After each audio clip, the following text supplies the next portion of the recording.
আসসালামু আলাইকুম প্রিয় শিক্ষার্থীরা, আশা করি তোমরা ভালো আছো। আমি আল্লাহর রহমতে অনেক ভালো আছি।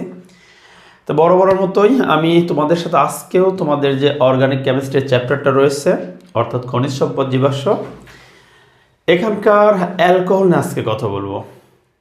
তাহলে দেখো যে অ্যালকোহল এটা আসলে কেমন, এটা কি দেখো, যে যে সকল জৈব যৌগে তোমরা দেখবা যে হাইড্রক্সিল মূলকটা থাকবে, অর্থাৎ এরকম থাকবে। দেখো অ্যালকোহলের সাধারণ সংকেতটা দেখায়, তোমরা বুঝতে পারবা CnH2n প্লাস 1OH। এটা হলো অ্যালকোহলের সাধারণ সংকেত। অর্থাৎ তোমরা দেখবা যে একটা জৈব যৌগ লাস্টে OH যখন দেখবা তখন সেটা হবে আসলে অ্যালকোহল। সাধারণত এক্সেপশনাল কেস আছে, আমি সেটা নিয়ে কথা বলছি না। দেখো ধরো এন এর মান যদি আমি 2 বসিয়ে দিই, এন এর মান 2 বসিয়ে দিচ্ছি, কি আসে দেখো C2H2 প্লাস 1OH। তাহলে এটা কি হয় দেখো, সমান C2, দুইটা কার্বন, হাইড্রোজেন আছে 5টা, আর এখানে OH-টা আছে। তো এটাকে তোমরা কি বলে ডাকো, দেখো 2 কার্বন বিশিষ্ট একটা অ্যালকোহল, এটা একটা অ্যালকোহল, এর OH আছে। কয় কার্বনের অ্যালকোহল? 2 কার্বনের অ্যালকোহল। 2 কার্বন বিশিষ্ট অ্যালকোহলকে আমরা কি বলি? ইথানল। ইথানল অথবা ইথানলকে তুমি অন্য একটা নামে ডাকতে পারো, ইথানল অথবা কি বলতে পারো, ইথাইল অ্যালকোহল। দেখো ইথানল বা ইথাইল অ্যালকোহল। ওকে, আচ্ছা দেখো এরপরে আমরা যদি দেখলাম এটা হলো ইথানল বা ইথাইল অ্যালকোহল, এরকম করে তুমি যদি এন এর মান, কথার কথায় যে এন এর মান তুমি 5 বসিয়ে দিবা, সাপোজ এন এর মান কত 5। আচ্ছা এইখানে এন এর মান তুমি 5 বসিয়ে দিই, দেখো তো কি আসে, C5H2 প্লাস 1OH। দেখো তাহলে এটা আসে হলো C5H11OH। তাহলে এটাকে তুমি কি বলবা? 5 কার্বন বিশিষ্ট একটা অ্যালকোহল, কারণ কি লাস্ট আছে OH, আর কার্বনের সংখ্যা কয়টা? 5টা। তাহলে 5 কার্বনের যে অ্যালকোহল সেটাকে তোমরা কি বলবা? এটার নামটা হবে পেন্টানল। পেন্টানল অথবা কি বলবা? পেন্টাইল অ্যালকোহল। পেন্টাইল অ্যালকোহল, ঠিক আছে। ওকে, তাহলে দেখো আমরা তাহলে এই যে সাধারণ সংকেত যেটা আছে, এই যে সাধারণ সংকেতটা, অর্থাৎ অ্যালকোহলের সাধারণ সংকেত তুমি যদি এন এর মান 1 বসিয়ে দাও তখন এটার নাম আসবে মিথানল বা মিথাইল অ্যালকোহল। 2 বসিয়ে দিলে ইথানল, এরপরে 3 বসিয়ে দিলে প্রোপানল, এরপরে বিউটানল, পেন্টানল, হেক্সানল, হেপ্টানল, অক্টানল, ননানল, ডেকানল, এরকম করে কিন্তু নামগুলো আসবে। তো আমার মনে হয় যে তোমরা এখন এই এন এর মান বসিয়ে দিয়ে তোমরা তোমাদের মতো এই যৌগটা কিন্তু প্রস্তুত করতে পারবা, ঠিক আছে। আচ্ছা আমরা এখন যদি দেখি যে এই যে নামকরণগুলো হচ্ছে, এই যে ইথানল, মিথানল, এই যে প্রোপানল, এইগুলো হচ্ছে, এগুলো কিভাবে আসলো আমরা একটু এটার যদি একটু দেখি। যে ধরো তোমরা অ্যালকেনের নামগুলো জানো, জানো না? অ্যালকেনের নাম দেখো তো। আচ্ছা ফার্স্ট যে অ্যালকেনটা ছিল কি ছিল? Methane, METHAN, methane. তোমরা এই অ্যালকেনের নাম থেকে দেখো, মিথেন থেকে যদি কি কাজ করবা, ইডাকে বাদ দিয়ে দেবা, এই যে লাস্টের কে যদি বাদ দিয়ে তুমি জাস্ট ওয়েল যোগ দেবা, তাহলে কি পাচ্ছ দেখো, মিথাএন পর্যন্ত দিলাম, এরপর লাস্টের বাদ যাবে। অর্থাৎ অ্যালকেনের নাম থেকে ইংরেজি নাম ইটা বাদ দিয়ে দেবো, বাদ দিয়ে কি বসিয়ে দেবো, ইটাকে কেটে দিলাম, বাদ, তাহলে এর পরিবর্তে ওয়েল। দেখো ছিল কি মিথেন, হয়ে গেল মেথানল। ধরো ইথেন, তাহলে ইথেন থেকে ইটাকে বাদ দিয়ে দিব কিন্তু যোগ দেব ওয়েলকে, তাহলে হয়ে যাবে কি এই দেখো লাস্টের বাদ, এখন যোগ দেব কি ওয়েল, তাহলে ইথানল, মিথানল, ইথানল, এভাবে প্রোপানল, বিউটানল হয়ে যাবে। অর্থাৎ অ্যালকেনের লাস্টের কে বাদ দিয়ে অল যোগ দিলে কিন্তু এটা হয়ে যাচ্ছে অ্যালকোহল। ওকে, আমার মনে হয় তোমরা এই বিষয়টা বুঝতে পারছো। চলো এবার একটু দেখি যে অ্যালকোহলের প্রস্তুতিটা দেখে আসি। তোমরা অ্যালকোহল কিভাবে তৈরি করবা? অ্যালকোহল প্রস্তুতি অনেক গুরুত্বপূর্ণ একটা প্রশ্ন, পরীক্ষাতে কিন্তু সৃজনশীলে তোমাদের এসে থাকে। আচ্ছা, অ্যালকোহল যে প্রস্তুত করবা, তুমি বিভিন্নভাবে অ্যালকোহল প্রস্তুত করতে পারো। তাহলে আমরা যদি একটু দেখি যে অ্যালকোহল প্রস্তুতি, অ্যালকোহল প্রস্তুতি, ওকে। আচ্ছা, অ্যালকোহল প্রস্তুতি আমি কিভাবে করতে পারি? তাহলে অ্যালকোহল প্রস্তুতি দেখো, তোমরা অ্যালকাইল হ্যালাইড থেকে কিন্তু অ্যালকোহল প্রস্তুত করতে পারো। কার কাছ থেকে? অ্যালকাইল হ্যালাইড থেকে। একটু মনে রাখবা অ্যালকোহল প্রস্তুত। আচ্ছা, আমরা ওই পাশে একটু লিখি, কারণ এই পাশে আমার বিক্রিয়া করানোর জন্য জায়গার দরকার আছে। আমি একটু ওই পাশে লিখি যে অ্যালকোহলের প্রস্তুতি দেখো। আচ্ছা, অ্যালকোহল প্রস্তুতি কার কাছ থেকে করবো? ধরো আমরা অ্যালকাইল হ্যালাইড থেকে, অ্যালকাইল হ্যালাইড থেকে অ্যালকোহলকে খুঁজে পাবো। অ্যালকাইল হ্যালাইড থেকে, এটাই তোমাদের বইতে আসছে, তোমাদের রসায়ন বইতে যেটা আছে অ্যালকাইল হ্যালাইড থেকে অ্যালকোহল প্রস্তুতি আছে। তা আমরা এক্সট্রা কিছু কাজ করব, সেটা হলো আমরা অ্যালকিন থেকেও অ্যালকোহল তৈরি করব, অ্যালকিন থেকে অ্যালকোহল প্রস্তুত করে ফেলবো। আচ্ছা, এটাও তোমাদের বইতে আছে বিক্রিয়াটা। এরপর আমরা আর একটা বিক্রিয়া দেখবো, সেটা হলো অ্যালকোহল প্রস্তুতির। দেখো, যদি বলি যে অ্যালকোহল আর কার কাছ থেকে পেতে পারি, সেটা হলো তোমাদের, আমি জাস্ট অনেক জায়গা থেকে অ্যালকোহল পেতে পারি, তোমাদের সিলেবাসের সাথে রিলেটেড, আমি সেটাকে একটু টাচ করছি। তোমরা দেখবা এরকম পড়তে পড়তে পাবা যে চিটাগুড় বা মোলাসেস, এই বিষয়টা। তাহলে আমরা চিটাগুড় বা মোলাসেস থেকেও অ্যালকোহল পেতে পারি।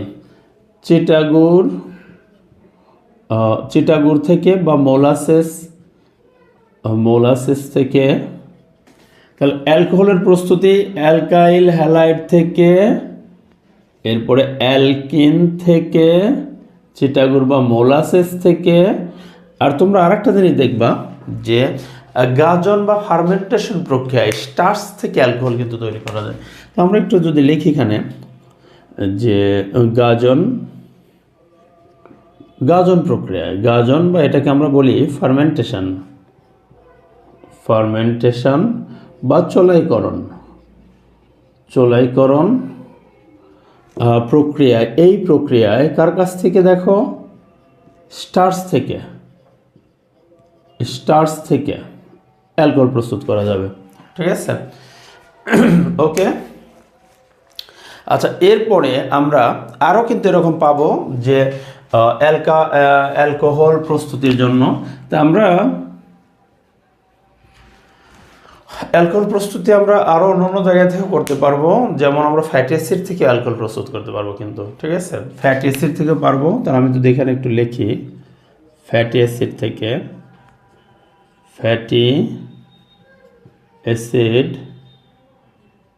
থেকে অ্যালকোহল প্রস্তুত করতে পারবো।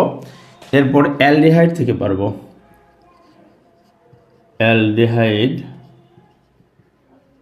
অ্যালডিহাইড থেকে। এরপরে আমরা কিটোন থেকেও করতে পারবো। তো আমরা দেখো, জাস্ট আমরা এই যে অ্যালকোহল প্রস্তুতিটা দেখলাম, যে অ্যালকোহল কোথা থেকে পাবো। তা আমরা এখানে কিন্তু এই অ্যালকোহল প্রস্তুতির আমরা যেটা আজকে দেখবো অ্যালকাইল হ্যালাইড থেকে অ্যালকোহল প্রস্তুতি। আমরা প্রথম যেটা দেখি, আমরা প্রথমটা শুরু করি। চলো, অ্যালকাইল হ্যালাইড থেকে অ্যালকোহল প্রস্তুতি কিভাবে পাবা? একটা অ্যালকাইল হ্যালাইড, আমরা কমন বিক্রিয়াটা দেখি, সাধারণ বিক্রিয়াটা দেখি, তারপর দেখো একটা অ্যালকাইল হ্যালাইড, ধরো RX, এটা কি অ্যালকাইল হ্যালাইড। এখন তোমরা ভাবতে পারো আচ্ছা RX এটা আবার কি? দেখো CnH2n+1, এটাকে বলা হয় মিথাইল মূলক। CN মানে কার্বন যতগুলো থাকবে, হাইড্রোজেন তার ডাবলের চেয়ে আরও একটা বেশি থাকবে। কার্বন যতগুলো, হাইড্রোজেন যদি ডাবলের চেয়ে একটা বেশি থাকে, এটা হলো অ্যালকাইল মূলক। আচ্ছা, এটার সাথে দেখো আমরা যখন OH দিচ্ছি, তাহলে এটাকে আমরা কি বলছি? এটা হলো আমাদের অ্যালকোহল, এটা হলো আমাদের অ্যালকোহল। তা আমরা এই যে এটুকু দেখো, এই যে জাস্ট CnH2n+1, এটাকে কিন্তু আমরা R দ্বারা প্রকাশ করছি। ঠিক আছে, এটা হলো R, আর সাথে আছে কি OH, R বন্ড OH। তা আমি, এটা হলো আমাদের অ্যালকোহল। ঠিক আছে, এটা আমাদের অ্যালকোহল। এখন তোমাকে যদি বলি তাহলে তুমি অ্যালকাইল হ্যালাইডের সংকেতটা কি লিখতে পারো, অ্যালকাইল হ্যালাইড। আচ্ছা তার জন্য কি করবা, দেখো এই যে এটুকু তো মানে অ্যালকাইল CnH2n+1, এটা কি অ্যালকাইল মৌল। আর হ্যালাইড বলতে আসলে বোঝানো হচ্ছে এই যে হ্যালোজেন যে মৌলগুলো আছে না, পর্যায় সারণীর গ্রুপ 17 মৌল, fluorine, chlorine, bromine, iodine, astatine, এদেরকে আমরা কি কাজ করি, এক্স দ্বারা। দেখো এক্স সমান কি, fluorine, chlorine, bromine, iodine, astatine, এরাই তো আসলে এক্স, ঠিক আছে। তাহলে আমরা এখন বলতে পারি যে অ্যালকাইল হ্যালাইড, তাহলে এটুকু হলো অ্যালকাইল CnH2n+1, এটা হলো অ্যালকাইল মূলক। আর হ্যালাইড মানে কি, এর সঙ্গে ফ্লোরিন, ক্লোরিন, ব্রোমিন থাকলে এটা হবে অ্যালকাইল হ্যালাইড, ঠিক আছে।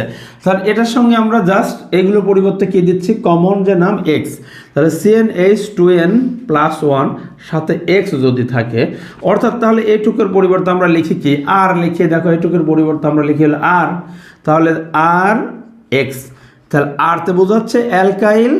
আমরা এখানে কি বলতে পারি, আরটা হলো অ্যালকাইল আর এক্স তো হলো হ্যালাইড, মানে হ্যালোজেন মৌল আছে, তাহলে অ্যালকাইল হ্যালাইড হয়ে গেল, ঠিক আছে। তাহলে অ্যালকাইল হ্যালাইড থেকে আমরা তৈরি করব। এরপর আমরা উদাহরণ দিচ্ছি, একটা যৌগদ উদাহরণ দিচ্ছি। অ্যালকাইল হ্যালাইডের সাথে যদি দেখো অ্যালকোহল প্রস্তুতিতে কি করছি, অ্যালকাইল হ্যালাইড থেকে অ্যালকোহল প্রস্তুত করব। তাহলে অ্যালকাইল হ্যালাইড এর সাথে যদি আমরা সোডিয়াম হাইড্রোক্সাইডের জলীয় দ্রবণটা যোগ করি, মানে এখন একটা কথা, আমি তো আগে উদাহরণ দিচ্ছি না, আমি কমন বিক্রিয়া দেখাচ্ছি, ঠিক আছে। তাহলে অ্যালকাইল হ্যালাইড যোগ সোডিয়াম হাইড্রোক্সাইড এরই আমরা অ্যাকুয়াস সলিউশন যদি নেই, ঠিক আছে, তাহলে কি তৈরি হবে জানো, এখান থেকে তুমি পাবা ROH, মানে অ্যালকোহল পাবা, এবং সাথে কি পাবা, এই সোডিয়ামের সাথে হ্যালোজেন মৌলের বিক্রিয়ায় একটা ধাতব হ্যালাইড, ঠিক আছে। তাহলে এখান থেকে আমরা পাচ্ছি NaX। এখন এইটাকে তোমরা যদি মনে করো যে স্যার একটা উদাহরণ দেন, একটা যৌগ দেন, একটা যৌগ উদাহরণ দেন, ঠিক আছে, চলো আমরা একটা উদাহরণ দিই। তাহলে আমরা ধরো এখানে যে আর আসছে, আমি এখানে CH3CH2, এই দেখো মানে C2H5, এটার নাম কি, এটার নাম হলো ইথাইল। তাহলে ইথাইল আর এক্স এর পরিবর্তে যেটা নিচ্ছি এক্স, এটাতে মনে করো আমি ব্রোমিন নিলাম, তাহলে CH3CH2Br, এটার নাম কি, ইথাইল ব্রোমাইড। এই দেখো এটা ইথ, কারণ কি কার্বন কয়টা, দেখো একটা দুইটা, দুই কার্বন বিশিষ্ট হলে কি হবে ইথ। আর যেহেতু হাইড্রোজেন আছে কি, তিনটার দুইটা পাঁচটা, তার মানে কার্বন দুইটা, হাইড্রোজেন পাঁচটা, কার্বন যতগুলো, হাইড্রোজেন তার ডাবলের চেয়ে যদি একটা বেশি হয় সেটাকে বলে অ্যালকাইল মূলক। তাহলে এটা অ্যালকাইল মূলক, আর সাথে আছে কি ব্রোমিন, হ্যালোজেন, তাহলে এটা একটা অ্যালকাইল হ্যালাইড। তাহলে আমরা এটা দিলাম, দেখো যে ইথাইল ব্রোমাইড, ঠিক আছে। আচ্ছা তাহলে ইথাইল ব্রোমাইডের সাথে সোডিয়াম হাইড্রোক্সাইডের কেমন দ্রবণ, জলীয় দ্রবণ নিতে হবে কিন্তু। তাহলে তুমি যেখানে জল দিলেই পাবা নল, যখন জল যোগ করবা এই বিক্রিয়াতে তুমি যদি অ্যাকুয়াস সলিউশন না দিয়ে অ্যালকোহলীয় দ্রবণ দাও, তখন কিন্তু সেটা ইথিন প্রস্তুত হয়ে যাবে, ঠিক আছে। এটা আমি গতকালকের ক্লাসে দেখাইছি, লেকচার 5 এর মধ্যে আছে, দেখবা।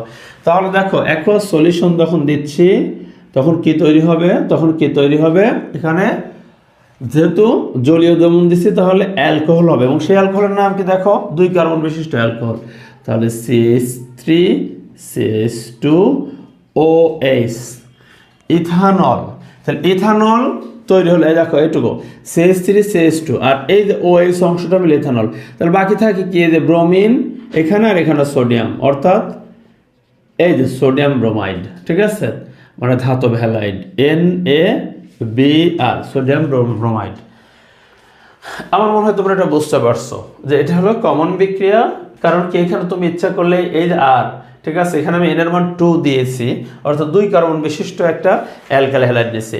আচ্ছা আমরা এরকম করে ইচ্ছা করলে প্রোপাইল ব্রোমাইড থেকে ইচ্ছা করলে কি প্রোপানল তৈরি করতে পারতাম না। আমরা আরেকটা উদাহরণ যদি দেই, দেখো এখান থেকে যে এটার পরিবর্তে আমরা 3 কার্বন নিচ্ছি, CH3CH2CH2Cl, তাহলে এটার নাম কি বলো তো? 3 কার্বন বিশিষ্ট একটা অ্যালকাইল হ্যালাইড। এটার নাম কি? এটার নাম হলো প্রোপাইল ক্লোরাইড। প্রোপাইল ক্লোরাইড, ঠিক আছে, বা ক্লোরোপ্রোপেন। আচ্ছা, এর সাথে আমরা সোডিয়াম হাইড্রোক্সাইডের জলীয় দ্রবণ নিলাম। তাহলে দেখো তো কি তৈরি হবে, কি তৈরি হবে বলো এবার। আচ্ছা, এবার যেটা তৈরি হবে দেখো, যে CH3 মানে প্রোপানল, CH2, কারণ 3টে কার্বন আছে বিক্রিয়কে, তাহলে ওখানে 3 কার্বন বিশিষ্ট একটা উৎপাদ হবে। CH3, CH2OH, আর সাথে যোগ হবে কি সোডিয়াম ক্লোরাইড, NaCl, ঠিক আছে। তো আমরা এইভাবে কিন্তু দেখো কি তৈরি করতে পারবো। এই যে যেমন আমরা তৈরি করলাম ইথানল বা ইথাইল অ্যালকোহল, এই যে অ্যালকোহল প্রস্তুত করলাম কার কাছ থেকে? অ্যালকাইল হ্যালাইড থেকে। এই যেগুলো সবই অ্যালকাইল হ্যালাইড। তাহলে ইথানল প্রস্তুত করলাম, এরপরে এখানে কি তৈরি করলাম? প্রোপানল। তো তোমাকে যদি এভাবে ইথানল, প্রোপানল, বিউটানল, পেন্টানল যাই প্রস্তুত করতে বলুক, তুমি কিন্তু একটা অ্যালকাইল হ্যালাইড থেকে প্রস্তুত করতে পারবা। আচ্ছা, তাহলে আমরা অ্যালকাইল হ্যালাইড থেকে যেমন প্রস্তুত করলাম, এরকম তোমরা অ্যালকেন থেকেও প্রস্তুত করতে পারবো, ঠিক আছে। তো তোমাদের একটা কথা বলি, দেখো আমি যদি এরকম করে তোমাদের এই যে সবগুলোর প্রস্তুতি দেখাই, যে অ্যালকেন থেকে চিটাগোর বা মোলাসে, কারণ এই একটা ক্লাস অনেক লম্বা ক্লাস হয়ে যাবে। তো আমার মনে হয় যে আজকে প্রথমটা দেখাইলাম, এরপরে হয়তো আমি এর পরের ক্লাসটা অ্যালকেন থেকে দেব, এইভাবে একটু ধারাবাহিকভাবে দিচ্ছি। হ্যাঁ, আজকে এখানে সমাপ্ত করি। তোমাদের শুভকামনায়। আসসালামু আলাইকুম ওয়া রাহমাতুল্লাহ।